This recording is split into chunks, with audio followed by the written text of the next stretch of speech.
Alors tout de suite, tout ce qui est insertion, c'est d'abord de l'humain, je dirais. Ce sont des personnes en situation de rupture qui ont besoin d'être aidées pour retrouver une place, une dignité dans notre société.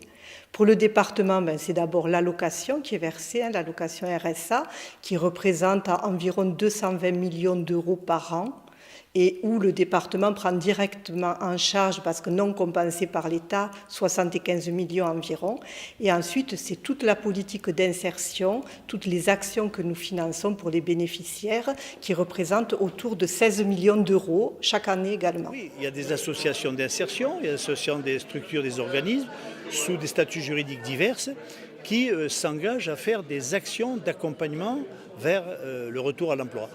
Donc nous sommes partenaires, nous signons des conventions, ce sont des actions concrètes, des actions réelles qui permettent à un certain nombre de personnes formées dans ce parcours d'insertion et retrouver un emploi qui n'est pas forcément l'emploi qu'elles avaient à l'origine.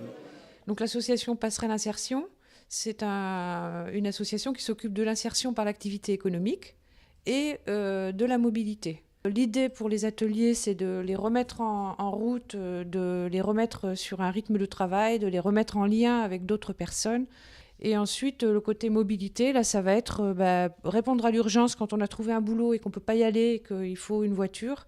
Et on a aussi, j'en ai pas parlé encore, des auto-écoles sociales qui permettent à des personnes qui n'arrivent pas à avoir leur permis de conduire dans une auto-école classique de passer leur permis avec nous, tranquillement, à un rythme qui leur convient et avec une pédagogie adaptée. Donc les personnes les plus proches de l'emploi sont directement suivies par Pôle emploi et le département prend en charge les personnes qui sont un peu plus éloignées de l'emploi et met à leur disposition des parcours diversifiés. Donc d'abord, il faut régler les problèmes de santé, les problèmes de mobilité, les problèmes sociaux, souvent avant de penser directement à l'emploi. Près de 20% des personnes sous contrat ont des contrats santé. Donc c'est dire l'importance de cette thématique et c'est un sujet que nous sommes en train de travailler pour répondre mieux encore aux besoins des personnes. Et on atteint bien souvent les 80% de sorties positives. Donc ça veut dire que les gens sortent soit par une formation, soit sur un emploi. Et puis après, au niveau de la mobilité, on trouve des solutions effectivement aux gens. Quand une personne réussit à avoir son permis ou à avoir un véhicule pour aller travailler ou pour se rendre à sa formation, c'est des solutions concrètes, quoi.